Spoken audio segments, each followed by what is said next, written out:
Welcome to Creepy and Geeky. I'm your host, Robert, and on today's episode, I'm talking to new guest Madisen Treu about Evil Dead 2. Madisen is the co-host of Slasher Bash, the podcast. Welcome to the show, Madisen. Thank you for having me. I'm excited to be here. Yeah, it's great to have you on. Why don't you tell me a little bit about your podcast real quick? Yeah, so I'd say it's pretty similar content to your own. We just Ben and I, who I host it with, we love horror movies, and so we watch them and talk about them. Yeah. I mean, it's a nice, simple format that lots of us like to participate in. You're lucky you have a standard co-host. I've thought about doing that, just getting like one co-host and just like talking to them all the time, but at the same time, I'm like, I just like talking to like so many different people that it's just fun to do that. So yeah, it's got to be fun, never knowing what the conversation is going to be. Yeah, and I mean, I do end up having a lot of the same like guests here and there. So it is nice to have that familiarity and that ease that comes with that. But it definitely is fun to have other people on the show, and just get differing opinions and stuff. That's a lot of fun. So, all right. Well, today, we are talking about Evil Dead 2, obviously the second Evil Dead movie in the entire franchise. Sam Raimi directed, Bruce Campbell starring. If you don't know about Evil Dead 2, you should, and you're listening to this show, you should already know it by now. Evil Dead is my favorite franchise in horror. But so I've already covered this a couple of times. I covered it in my very first episode that I ever did on the show. I did this with my kids. And then later on, I recovered it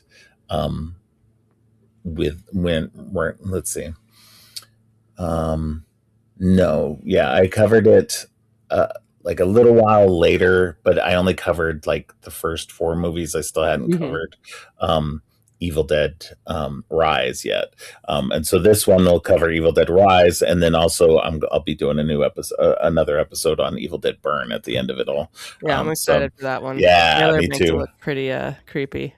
Yeah, as we were recording this today, the final trailer dropped. Oh man, I have to check it out. I didn't catch it. Yeah. So it's the one that's all like, get your tickets now. So, and I did actually. I got my ticket last night for opening day, so I'm excited. Nice. So I am definitely going to be seeing that for first day opening day as soon as possible. So full confession, because you mentioned that this is your favorite. I hadn't seen any of them except for Evil Dead and the 2013 remake until this week, and now I've been playing catch up on all of them. And I'm just like, how have I been so behind on this? Like, what was I thinking? Well, it's funny too, because how old are you? 40. Okay. You don't look 40, so that's great. Well, thank you. Yeah, I thought you were in your 20s, honestly. So I was going to say, you're still young and you still got plenty of time to catch up on these. No excuse. I should know better. I should know these movies. Well, I'm 52 and there's still a lot of horror movies that I haven't seen. So, and to be fair, and I've talked about this on the show before, but I've watched horror movies my whole life, of course, but I was never deep into them. Until right around 2018, like the beginning of 2018 is when I started to go, you know what, let me like look at more horror films, and I got really heavy into them. And, obviously I now have the podcast and everything else. So it's definitely something that has grown, in recent years, more so than, my whole life. So that I'm still playing catch up with stuff, and it's ridiculous. Same. And I'm curious if this rings true for you. So, I mean, I've always liked horror movies, but I haven't been like, I have to see every movie ever and talk about it, which is now my life is just talking about horror movies all the time. Right. But it's funny because like my wife is very, very into horror, like more so than me. And so every October is like every night is a horror movie marathon, the whole month of October. And I would be like, oh, I dread October because I can't watch that much horror. And now that I'm doing this constantly, I don't jump, I don't get scared. It's just like a totally different experience now where you're just like, oh, that's interesting. I like the way they did that. And you're like taking notes on stuff, and like the scare has just like kind of gone out of it for the most part. Do you feel that way? Oh yeah, no, like I would say, generally speaking, most horror movies these days don't really scare me at all. But I do find that they are still fascinating, and that horror movies are a genre that I feel is so vast, because you can fit almost any other genre into horror, and have a really great time with it. And I think that is that part of it is what makes it a lot of fun. And that's why I like still will, no matter if it's scaring me or not. Now, don't get me wrong, there's still like, I still like wince and flinch and stuff like that, like at the really gory, like really extreme parts and stuff like that. You're just like, that's really gross. But like, it's rare if a jump scare gets me. Like every once in a while it'll happen. And it'll usually be audio based, that I've noticed, where it'll be really loud. And then like to me, that's not, I don't think that's a true scare, because you're using the sense of sound against me. And how are you not going to jump at that? I it's one of those things, like, if you're going to use sound, it just feels like such a cheat. It's like, so I like watching like scare videos, like on like YouTube or Instagram or whatever, where people will scare other people. So those are fun to me because I like scaring people. But like the ones that always bother me are the ones where people use like the air horns, or like will just jump out and scream at somebody. And I'm like, okay, but that's like, again, that's a cheat. Of course they're gonna jump. Make something like, do it where you're quiet and scare people. That's more fun to me than anything else. And that's where I find, even with horror movies, the creepiest thing is the thing you're seeing in the background, or something that is just off kilter enough, or in the shadows, or something like that. That's the kind of stuff that really gets me more than anything else. I'm a massive Haunting of Hill House fan. I've watched that series times, and I can all the ghosts. And like trying to catch the ghosts in the background and just like actually paying attention to it. It's like unbelievable how much is in there that nobody's paying attention to. No, absolutely agree. Yeah, no, I love Hill House because of that, because of the little ghosts and everything like that. It's fun to see that. But that's like, I took my daughter to see Hereditary in IMAX when it re-released to theaters like a year or two ago. She's an adult. Okay, I was oh God. My kids too, so I was like, woo. Yeah, no.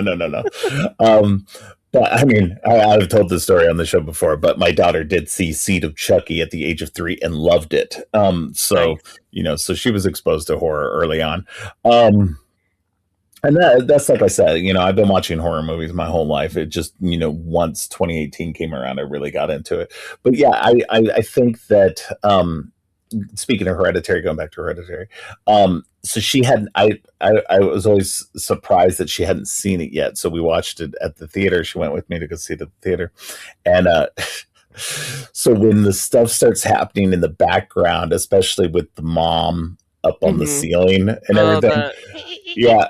Well, before that, when she's in her son's room and she's just in the background and you can barely see her, it was so funny too, because earlier in the movie, it was really dark in the hallway or something like that. My daughter was like, "Oh, I hate when it's really dark like this," and I was like, I was just like, "This is going to be so good when she sees this." And then she could barely see the mom up there, and she's like, "Nope, nope, nope," and I was like, "Yes!" So I was really happy about that. But yeah. But we have a good time with that kind of stuff. She's my movie buddy usually, and we go and watch pretty much everything. I love that together. It's been weird. Like I've had to see so many movies recently in theaters by myself for the podcast, and like I saw Hokum. I don't know if you saw that, but I did, yeah.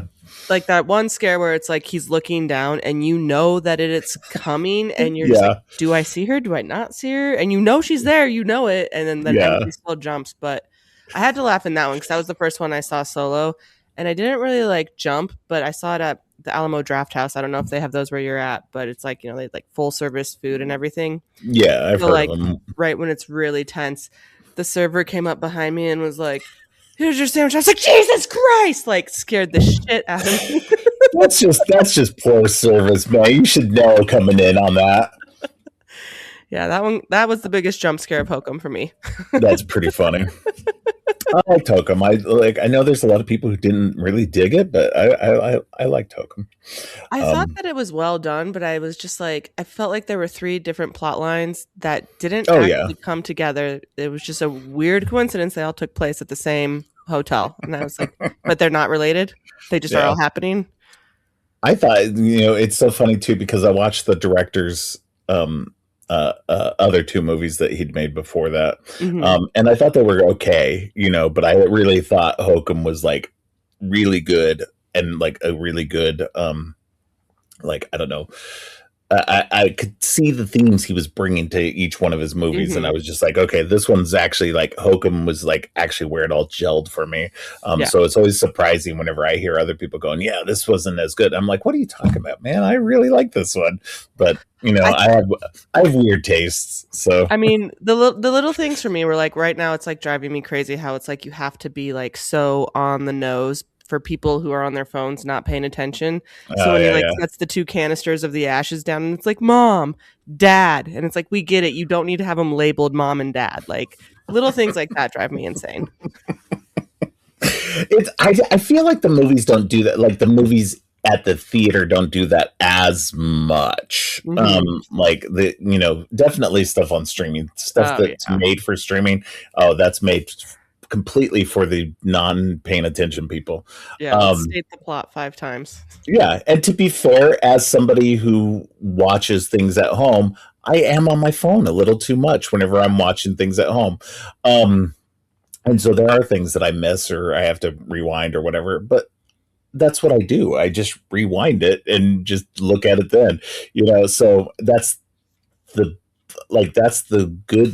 good thing about watching something at home, is that you do have that ability that if you miss it. So I think it's funny that they've catered to this audience rather than just, I don't know, just letting the audience catch up and make the stuff good quality. Now, I will say there are certain things that that you do watch that are still good quality even while they're doing that. And so I think the good filmmakers can find a balance between that. Absolutely.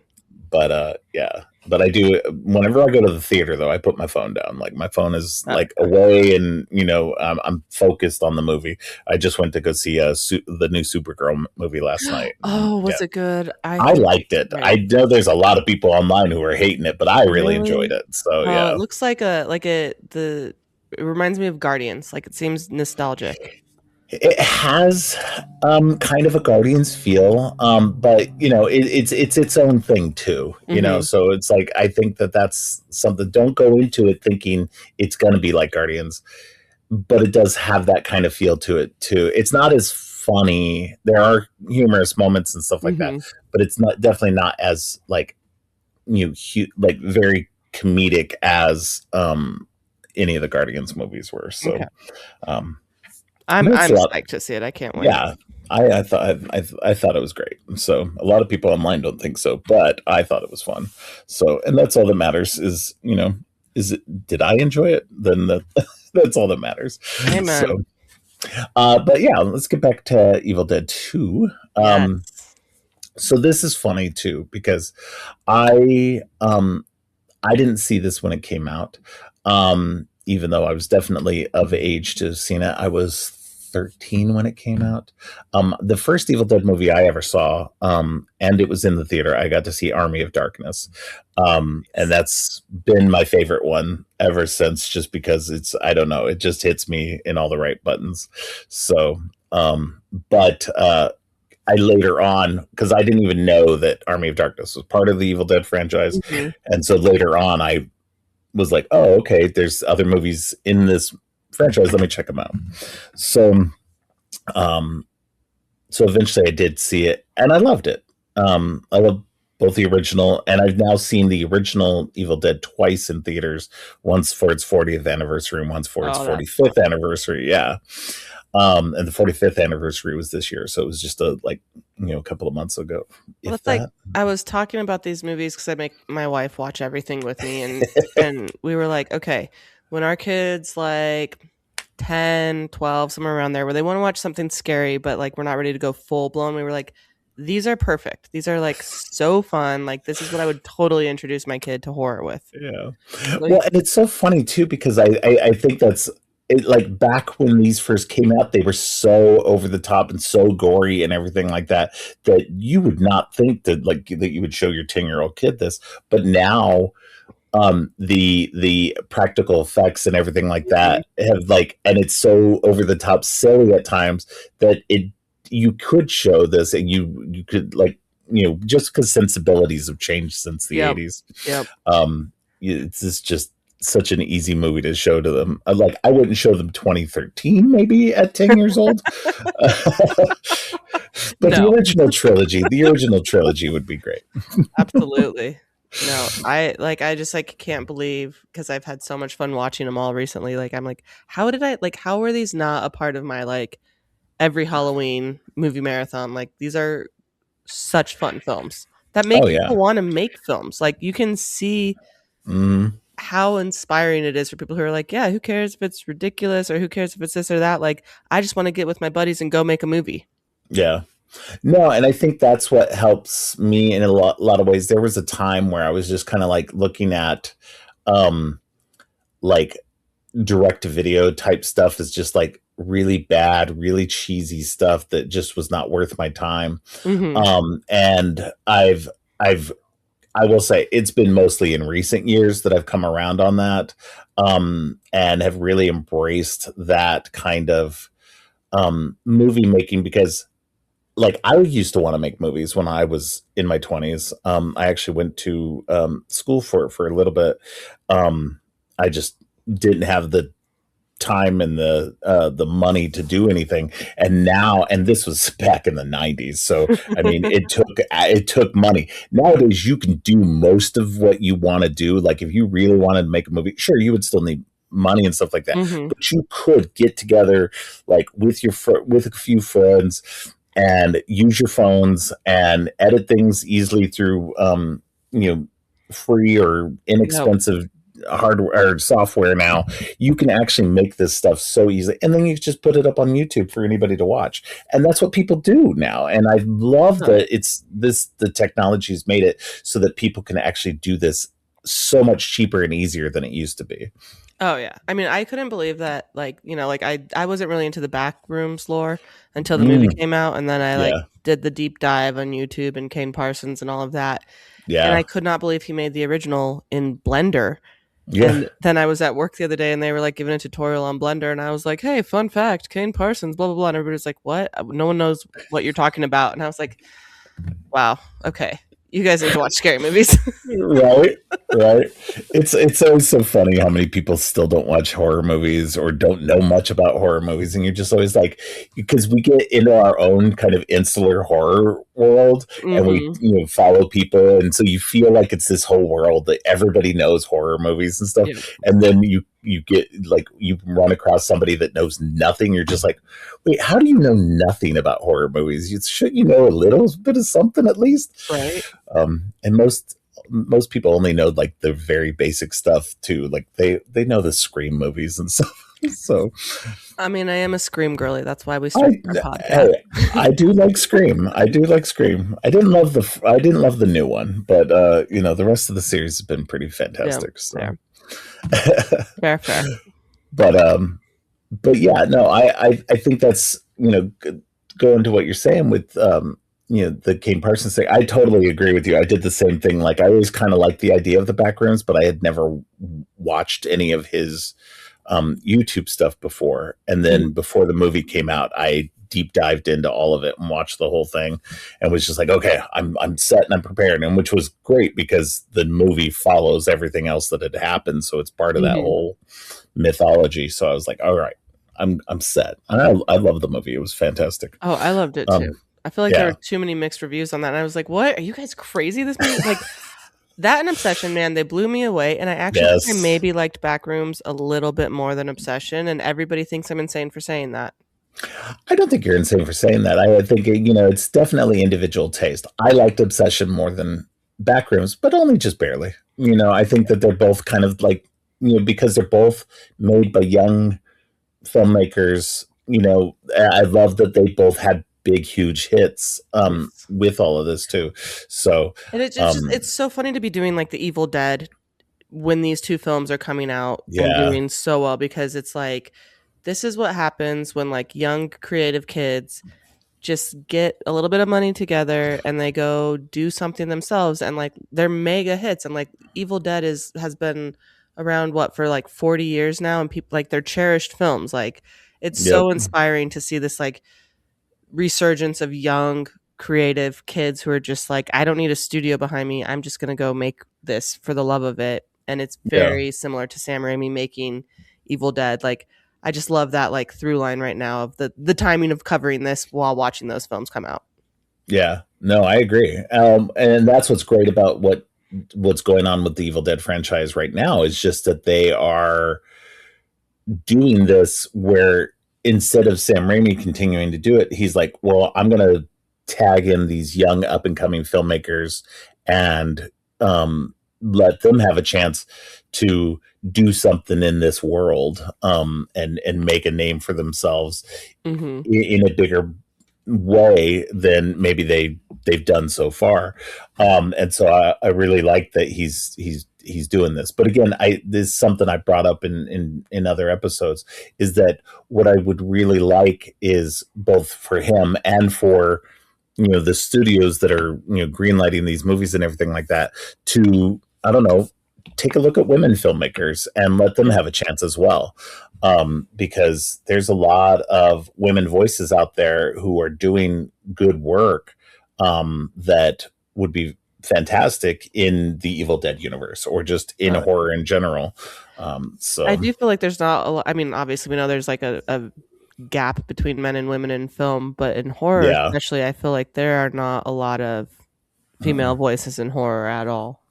No. And there really should be. I mean, I like when somebody like Nia DaCosta gets a chance to do something, or oh my gosh, Candyman. Oh man, love that. 4 years old, my dad showed me Candyman. Terrified me for life. To the point where like when that movie came out, I was finally like, okay, I need to go see this movie because I need to face my fear. Like, I'm 30 something years old at this point. Like I need to face Candyman.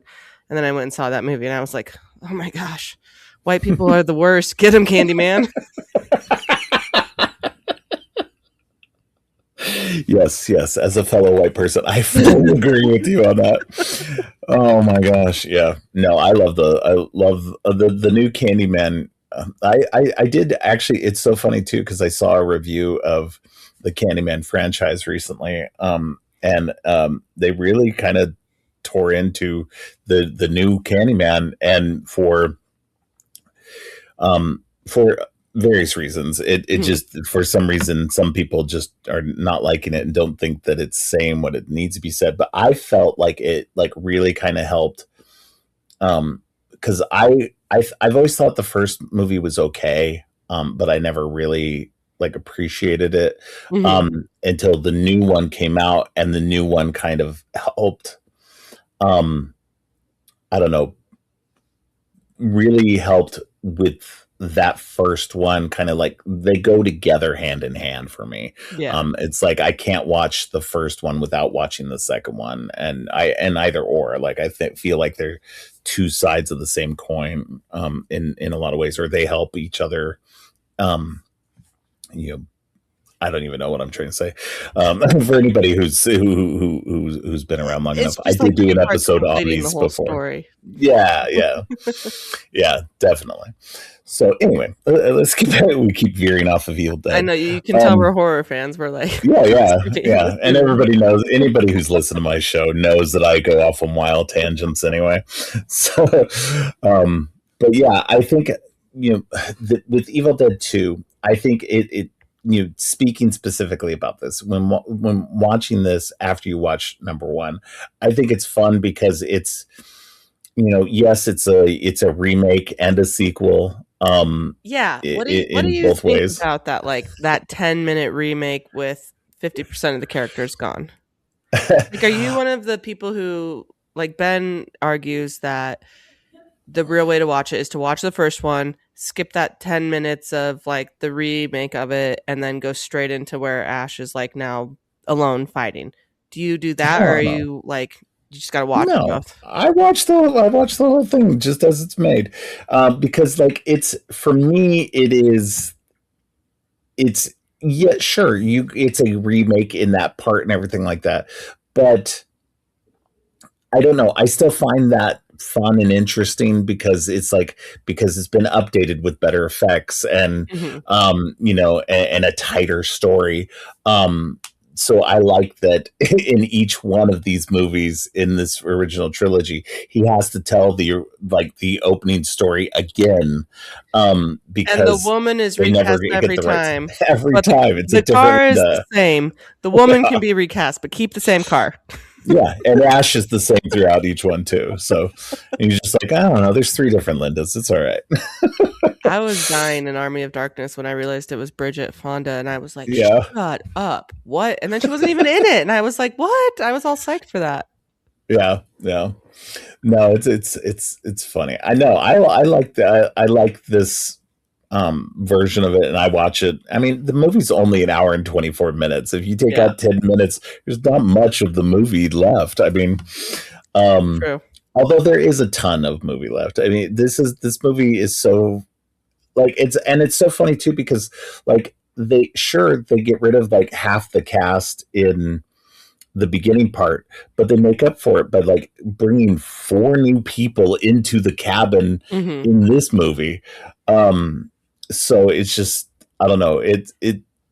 I don't have a problem with that beginning. I have to love, as you're talking about this, you're making me think this, like, I have to love and admire the fact, like, one thing that like I'll complain about a lot with like the first Terrifier film or like obvious low budget films is like they suffer from one location, and for these movies, for one, going right into the next, picking up the story right where it left off in the same location, I never feel like I need an environment change. Like that doesn't bother me at all. I think that it depends on the movie. I think if you have compelling characters and a good story, it doesn't matter if the environment changes. And I think that's what makes these movies work. At least these first 2. Yes, they're in the same cabin. And any of the Evil Dead movies, other than Army of Darkness, like they're all usually in one location. But I feel like that's, again, it's not an issue because the characters are always compelling. The story is interesting. And if you do have that problem, if you do have, where you're just like, oh, I want to get out of here. This location sucks. It's not the location that's sucking. It's the story that's sucking. It's so true. Yeah. But it's funny because so many writer directors, like they don't nail that. It's very hard, I think, to actually be able to be like, I can make a sequel that it literally picks up where the last one left off, and it's just a continuation of the story. What, like 6 or 7 years later, and essentially we're kind of just going through more of the same, and everybody's like, "Yeah, let's go," because it's so fun, and you're like, "I'm on this ride. Let's keep it going." Yeah, well, that's like, the first one is fairly played straight. There's no real laughs in there. Whereas with this one, they decided to, and that's the thing. Sam Raimi and Bruce Campbell, they made comedies when they were in high school. They were really inspired by the Three Stooges, and so they made a lot of comedic stuff before they actually started making like films. Mm-hmm. And so when they made Evil Dead, the first Evil Dead, they didn't necessarily want to make a horror movie. They wanted to make something that would sell. Mm-hmm. And so they knew horror movies would sell. They knew they could make it cheaply and put it in a drive-in and it would sell. And it worked. But it's a very straight ahead, very like just serious kind of movie. There's some comedic bits here and there, but for the most part, it's still a very straight ahead, very serious movie. Whereas this one takes that core concept and puts in the funny. Oh, yeah. They're bashing Ash a whole lot more, and there's just all these weird little comedic moments, especially like the moment where he's going insane. I chose where I'm sitting right now. I wish I could get it full shot, but so I did the deer head. This deer head above me is a karaoke machine. Oh my God. When we were watching it and the deer started going like, wow, I was like dying. I was like, oh my God, it's the karaoke machine. That's hilarious. No, but that's what makes the movie fun, is that like there's more more comedic moments. It doesn't go as far as what Army of Darkness does. Yeah. But this is what I think this is what makes Evil Dead 2 the fan favorite of most people, is because it still balances the horror with the comedy in such a way that it really, really works. There's still lots of gore, there's still lots of good scares, but it's also very funny and very silly at times. And that's finding that balance is rare. Yeah. I feel like people are starting to get it more and more. You're starting to get a lot more better horror comedies these days. But whereas Army of Darkness, as much as it's my favorite movie, it's a little light on the horror. It's more comedy action movie than a horror movie. It's so funny how like you take a horror concept, but you set it in like a medieval battle scene, and suddenly it's not like scary. It's like watching a medieval movie, and it's like you could go watch, a medieval film, and murder's murder, but depending on the context you set it in, it's scary or not. Like, it's hilarious. Yeah. No, I think definitely. I think changing locations kind of heighten the. Especially with that one, it's just, I don't know. I think they were really leaning into the comedy for Army of Darkness and wanted to lighten it up a lot more and make it more of a, audience friendly movie. They were going for very Monty Python. Yeah. But Evil Dead 2 really leans into the gore, the horror of everything. There's tons of blood in this movie. I just read, I don't know if you knew this or not. So you know how like partway through, like the blood changes to green at certain points. So they changed the blood colors to try to like help them not get an NC-17 rating. They were like, if we make it look like, oh, this is obviously fake, then maybe we can pass. Yeah, no, and that's even something that they still do to this day. The most recent Predator movie unintentionally got a PG-13 rating because there are no humans killed in the movie. They're all either android or monsters. And so because of that, they unintentionally got a PG-13. They were not going for a PG-13 at all.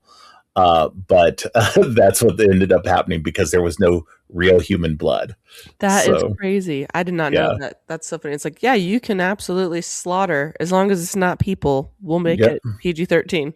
Yeah. And I mean, there's no lack of violence in that recent Predator movie, Predator Badlands. And so it's just, it's because any of the human characters are actually androids, it's white blood. And so none of it matters. So that is interesting. Yeah, the MPAA is such a weird thing. It's I don't get it. It's like, can we just get rid of that already? The one that always got me with PG-13 movies was you can say fuck, but you can only say it one time. And not in a sexual way. So So yeah. Who writes these rules? I don't know. It's so dumb. It's the dumbest stuff ever. But yeah, no, this movie, I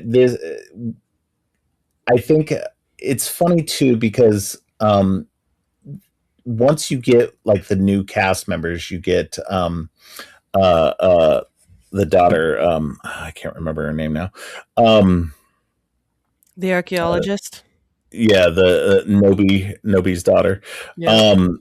They and then you get Ed, and you get the Bobby Joe, and the other ones I can't think of.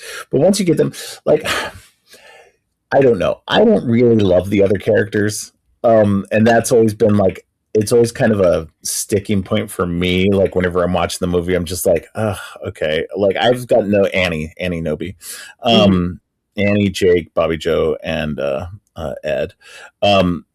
When they all come in, I'm just like, it's such, I don't know, it drags the movie down for me a bit, like because I just don't care about any of the characters, and none of them are ever really compelling enough for me to really care about. And I mean, they all end up dying anyway, so it's not really that big of a loss. But that's just me. I don't know. What do you think of the other characters? I agree. Like, you don't care about them, and you know what they're there for, and that's it. That's the thing with the characters from the first movie. I cared about them. I cared about Cheryl, and and all of the characters in the first movie a little bit more than I do these ones. Just these ones come off, especially like Bobby Joe and Jake. They just come off as these hillbilly caricatures, and I don't know. It just, it's like, I take two of his teeth out, and that's his character development. And it's like, okay, right. I guess. And then Bobby Joe, she's like supposed to be this hick girl to this hillbilly girl and everything like that, but she doesn't look like that. Yeah, they were like, she has to be hot. They wouldn't let Raimi cast Holly Hunter because they didn't think she was attractive enough. And it was like, are you kidding me? You could have had Holly Hunter? Yeah. Oh man, that's just, I don't know. That's just the weird. And it's so funny too, because it's like, and I'm glad he's got control over the franchise now, and it's like, the studios aren't really dictating to him. They're just like, look, you made good movies so far, just keep doing it. I did read that with the production of this one, he had just done, I can't remember the movie that he had just done, but it was like a production nightmare where like all the producers, it's probably Crime Wave. Yes, yeah, and the producers kept meddling with the production, as they tend to love to do, even though there's not a creative bone in most of their bodies. And so when he got the money for this one, he actually set up the production just far enough out of town where they were they could be checked on if they needed to be, but the producers couldn't come to set every day and just meddle with things. Yeah, I mean, smart.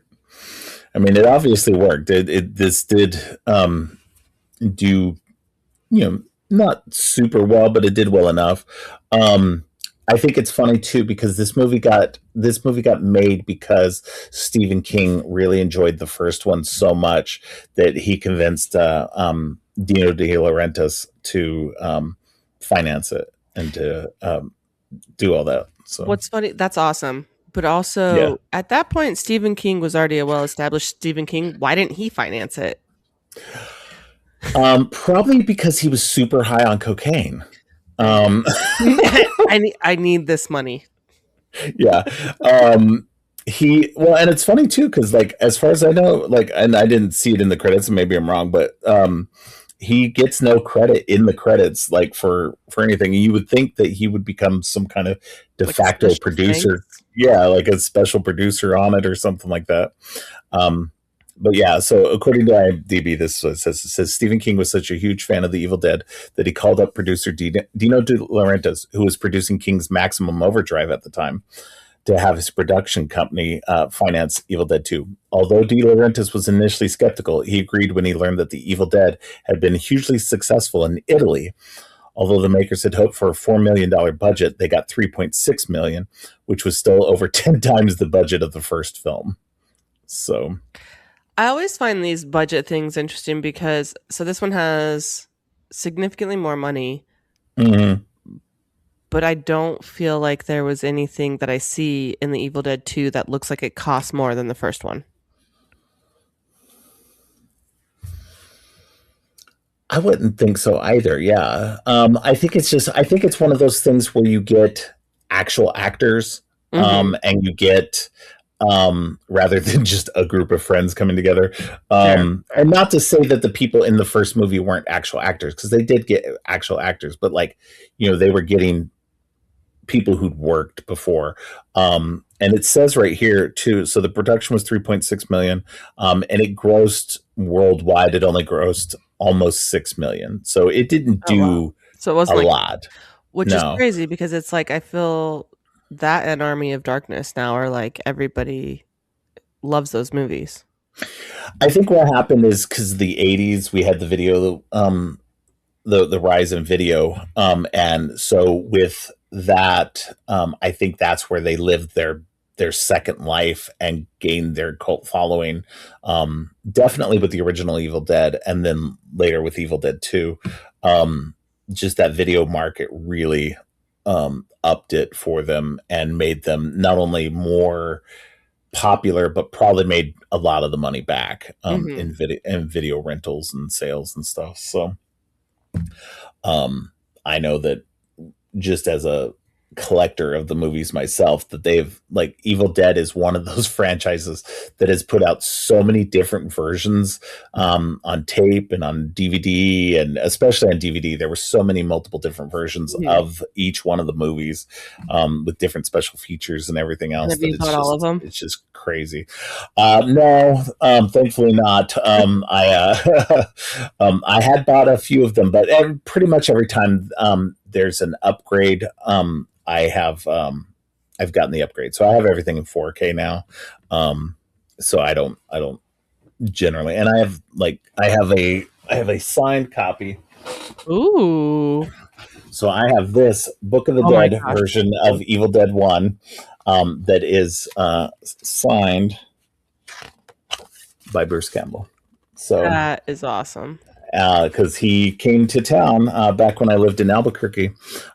He came to town. He was promoting his movie. He was actually showing his movie, Man with the Screaming Brain, there. And I got tickets to go see that movie, but I also got tickets to go and get things signed. He was also promoting his new book at the time, which was his second book. It was his first nonfiction book. Or first fiction book, not first nonfiction book. But he was doing a book signing, so I had to like buy 2 tickets to like do it, because it's like you could do it for the book, but then like if you wanted something else signed, you had to buy another signature for it. It wasn't expensive though. So but yeah, so it was great. Go wait in line a second time though? No, thankfully not. He signed both right there. So, but it was great. It's one of 2 times I've met him in person. So the second time was at a convention. He has a very Jim Carrey quality to him, and I feel like he was doing it before Jim Carrey was. Yeah, he does it. I agree with you. There's definitely a Jim Carrey quality to him. It's Jim Carrey, but actually on ADHD meds, because it's not as insane. And he also, I feel like, has more leading man looks than Jim Carrey does, because Jim Carrey, while he's not an unattractive person, he does look goofy. But then Bruce Campbell's like the exact opposite, where he's like, I have the chiseled chin, I have the cheek, I have the brows, I have the full, like he has everything. He's like old man's looks max or whatever that dumb shit is that the kids are doing. But then he didn't make it. He never got the leading man like roles. Like he's been a leading man in things, but like never in anything like super high budget or anything like that. He's always been the character actor, which is always crazy to me. It's like he has the talent, he has that quality, like you said. He's got that Jim Carrey. He was Jim Carrey before Jim Carrey, but again, I guess because he wasn't as wild as Jim Carrey was, that he didn't go to that place, and so maybe that's what it was. I don't know. Mm-hmm. But even Jim Carrey, you look at, there's movies that Jim Carrey did before, like Ace Ventura, that where he's not as wild and weird and everything, and he hadn't found his voice yet. So yeah, I don't know. It's just, I don't know. It's fine. I do agree with you though. That's a funny observation. Like even like when he's doing like the whole hand thing, I was like, it's Jim Carrey in Liar Liar when he's like, it's the claw. Yeah. Jim Carrey has like completely modeled his physical comedy off of Bruce Campbell in The Evil Dead 2. Yeah, that's funny. Yeah, no, I enjoy this movie. I think that the other characters is just kind of bland, and you're really just there for Bruce Campbell just to see what he goes through, because he goes through a lot more in this one than he does in the first movie.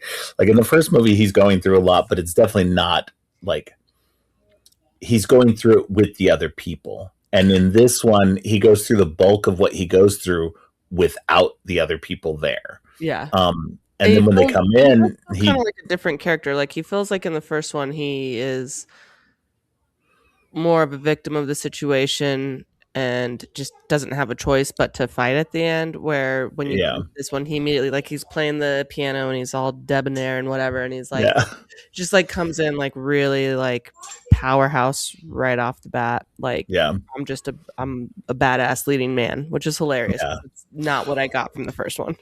Well, no, and that's the thing. With the first one, he comes off as just a part of the group, and he just happens to be the final guy at the end, which kind of, there's some movies, like some horror movies, where you get a final girl and you're just like, oh, she's going to be the final girl? Okay. Because it's not who you would think would be the final girl in the beginning, and they don't really mold that character. There's other movies where it's very obviously the main character, that's her, she's going to make it through. But you didn't get that feeling with him in that first movie. You didn't realize, you could maybe realize it was going to be Ash, because they did focus on him a little bit more, but he still felt like part of the group. And definitely in this one, he, right off the bat, even if you only watch this movie, right off the bat that he's going to be the guy who's going to be the hero of the movie. So, well, it's funny because it's just like he goes from like putting up and dealing with situations to being like controlling and owning the story.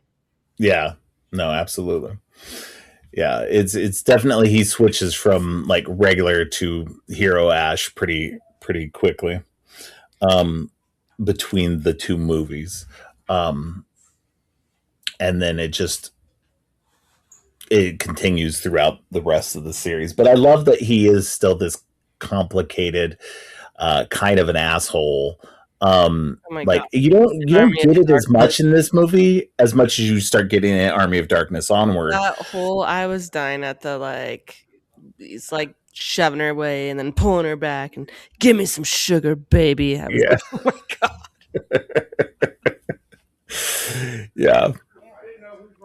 No, it's I like this movie a lot. I think it's a lot of fun. It's just, it's still, for me, whenever I'm ranking these movies, like none of my, on Letterboxd, none of my Evil Dead movies ever go below 4 stars. But definitely number 2 is my, like, number 1 is probably my least favorite. Again, really? Still love it. Well, I still love it. Including the remakes, or just of these 3? No, just of all of them. Yeah, of all of the whole franchise. I love it. I think it's great. I just really appreciate what the others are doing more. And then number 2 is just above that one. So 2 and 1 are down at the bottom of my ranking. Wow. I think they're foundational. They're great. They're fantastic. Like I said, they're still 4 out of 5 stars. Army of Darkness is number 1 for me. And then there's 2013 and then Evil Dead Rise. And I don't think that I don't even necessarily think that those are better than the original Evil Deads or anything else, that they're doing anything better. I just, maybe because they're more modern, and they're doing things a little bit like kind of advancing the mythology a little bit more. I just, like I said, with the first one, it's still kind of a straight ahead horror movie. It's great. I dig it. I think it's great for setting up the whole franchise. Number 2 is great because it reinforces everything, but gives it the comedic edge and everything. But I don't know. For me, Army of Darkness is probably always going to be my number 1 favorite. I did a poll on our Instagram. Yeah, and Army of Darkness won flat out. Oh, everybody interesting. By a long shot, people voted that. 2 was the runner up. Yeah. But it's so funny with this franchise because we started Slasher Bash originally just to talk about Scream. We were like, let's just do a short one. We'll do 8 episodes and then that's it. But we were having so much fun that we were like, let's keep this going. It doesn't have to be a Scream podcast. Where with Scream, everybody's like, nothing will ever be better than the first one. No matter what they try, no matter what they do, they are never going to top Scream. Where Evil Dead, everybody's like, oh yeah, I love the first film, but nobody thinks that one's their favorite. No, I don't think anybody. Yeah, most people say 2 that I've always heard of. I'm surprised at number 3 getting so much love because I feel like that's always the one that people don't like the most because it's the one that's so silly and over the top that nobody Once can. you get into the horror community, I had no idea what to expect from horror fandom, and when we got into this, they're so loyal, and it's just crazy how well received we are just because people love horror, love talking about horror, love anybody who wants to talk about horror, and will engage with you and all these things. Because Ben and I had done a podcast before, never the level of engagement that we had with this because it's just not the same community. And so it's just so funny that there are massive, massive defenders of Army of Darkness out there. People love that movie. Well, speaking of Scream, I'm a Scream 3 lover. And yay, thank God. I'm always it's always surprising to me where people hate on Scream 3. I think Scream 3 is starting to it's being reappraised now. Mm-hmm. But I'm one of those people who's loved it from the very beginning. As soon as I saw that movie, I was like, oh my God, this is so fun. I mean, Parker Posey in it, you cannot, right? She is one of the greatest characters of all time in the Scream franchise. There's so much to say about Scream 3 that is just and I've said it on the podcast before, that just, there's so much going on in there that underneath the surface, and there's so much that was going on behind the scenes and everything that make the movie so much more interesting. And it always kills me because everybody's like, oh my God, Scream 2 is the best of the sequels, and I'm like, how? It's exactly like number 1. Mm-hmm. It's just in a different setting. I'm very well known for my hot takes, so love that. But I think that that just for me, don't get me wrong, I do usually put Scream 1 as the best one of the franchise in my rankings, because I do think it is so good and it's so foundational, and it's one of those ones that you can't have the rest of the franchise without it. Yeah, it's but for me, at almost equal value is number 3, because it is so wild and weird and fun that I just will always defend that movie. So are you a believer that what was her name? Angelina Tyler is the second. Was the second killer? Yeah, she was. It was literally the only reason why she's not in the final cut is because they edited her out. They filmed it with her being the second killer, and so 100%, I feel like she's still the second killer, and that's how I watch it. Is and I'm on the fence about whether she actually got killed by Roman and he killed her off because he wanted to have the whole thing be his his story at the end, or that she faked it and she got away. I love to think that she faked it and got away, but same. I'm satisfied with other answer, but you can't tell me that she's not one of the killers. It was written to be that way. Meddling messed that up, but she's a ghost face. It's even in the it's so in the plot that they couldn't edit it all out. And so that's our most viewed thing on Instagram. Is I was like, if there's only one ghost face in Scream 3, who's rattling the door in this scene when she's on the set? and the doors starts rattling with the knobs against each other, but then Ghostface pops up behind her, and I'm like, it's impossible. You can't have this movie and only have one killer. Yeah. No, absolutely. No, I agree. Yeah, no, it's ridiculous. I love that movie so much because there's so much going on with that, and it's like exactly this, and it makes it more fascinating. I was dying when we were watching Army of Darkness the other day, and they show Arthur, and we were like, "Oh my gosh, it's Courtney Cox's bangs in Scream 3." Yeah, really he's got terrible hair. Right. That's so funny. Oh my god, that's too funny. But yeah, no, I love this. I love that there's this, the way this movie ends too is that you get kind of the glimpse of, he goes back in time, and you get the kind of the setup for Evil Dead. Mm-hmm. Or for Army of Darkness, which again I think is funny too because it was originally called The Medieval Dead, and it just kills it. Yeah. Oh, I like that. Yeah. So it was originally called The Medieval Dead, and that they ended up having to change it because Universal was like, no, nobody will know what that is. We don't want this connected to the Evil Dead franchise at all, at least by title. Wow, opportunity. So. There. Right? So, I mean, I do like Army of Darkness, don't get me wrong. It's a great title, but The Medieval Dead would have been so perfect. Yeah. Just re-release it under that name and make it money again. I'm surprised they've never have, but I guess Universal hates money. So is Evil Dead 2 actually got like Evil Dead 2 Dead by Dawn, or is that just on some It's just the tagline for it. It's never meant to be. Yeah, it's never meant to be part of the title. So got it. I've been debating that. Yeah. No, it's just the tagline that was on the video box. I think. No. Man, Medieval Dead. I can't believe they didn't do that. That is right. So brilliant. I know. What a loss. Well, and then I will say that because the original Evil Dead was originally supposed to be called Book of the Dead, mm-hmm. But they did change that at the recommendation of somebody as well, and I do think that was the better choice as well because Book of the Dead would have been so bland. Yeah. And the Evil Dead just really works. But yeah, no, I love how this one ends with that little tease of him going back in time and everything. And they tease it in earlier where you see the pages of the book. Mm-hmm. And it's got him drawn onto it and everything. Yeah.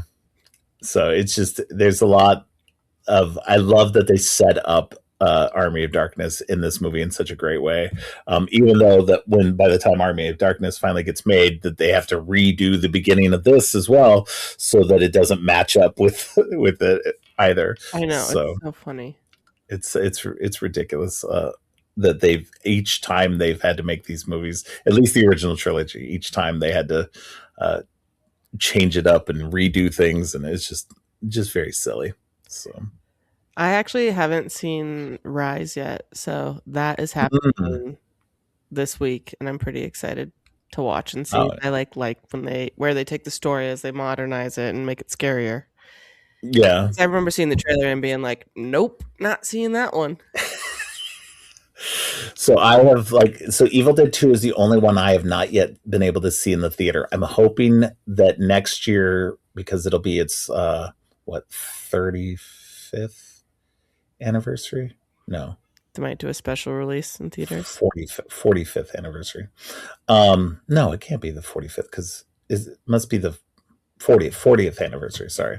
So it's its 40th anniversary next year. I'm hoping they'll do a theatrical release for it. Fun. So that's my hope because again, I haven't been able to. This is the only one I haven't seen in the theater. I've seen Army of Darkness 2013 and Rise all in theaters when they came out, and then saw the original Evil Dead in anniversary screening. So I would definitely love to see.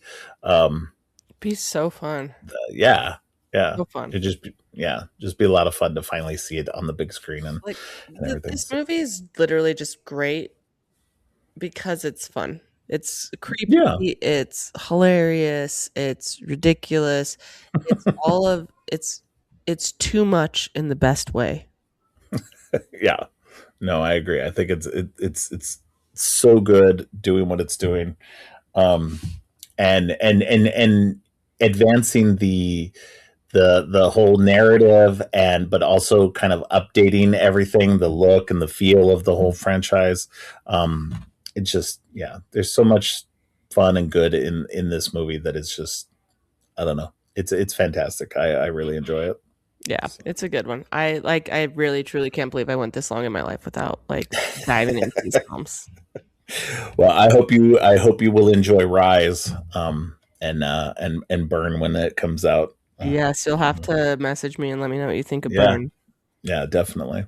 You'll have to message me and let me know what you think of Rise. Oh, I will. Immediately. As soon as it's done, I'll be like, yo! All right. Well, is there anything else that you wanted to mention about this movie that we didn't? Fun fact that Ben told me. I don't know if you know this, but this is interesting. And then I could leave it at this. But that giant hand that grabs Ash. Did you know that they couldn't move that prop piece? It was too big, so they literally just left it. And then years later, it was found in a haunted house. That's so funny. I did not know that. That's hilarious. Fun fact. That's very cool. That's all I got. Well, that's awesome. That's a great place to end it. So why don't you let people know where they can find you online? All right. So check out Slasher Bash on Instagram at slasherbash_. The podcast. You can also listen to us on Spotify, iTunes, which is now Applecast. I don't even know. We're on everything. But if you like listening to Creepy and Geeky, I would think you would also enjoy Slasher Bash. It's a good time. Yeah, go check them out, and go give them a follow on Instagram.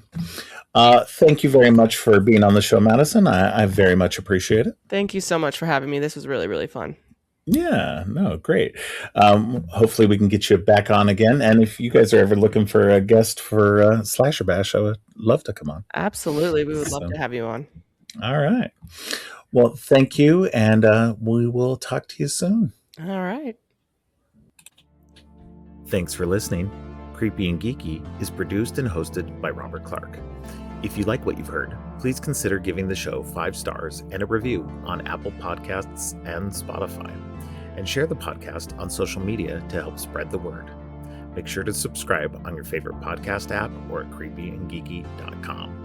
You can follow the podcast by going to creepyandgeeky.com and clicking on any of the social links. If you'd like to follow me, you can find my links at geekthulu.com.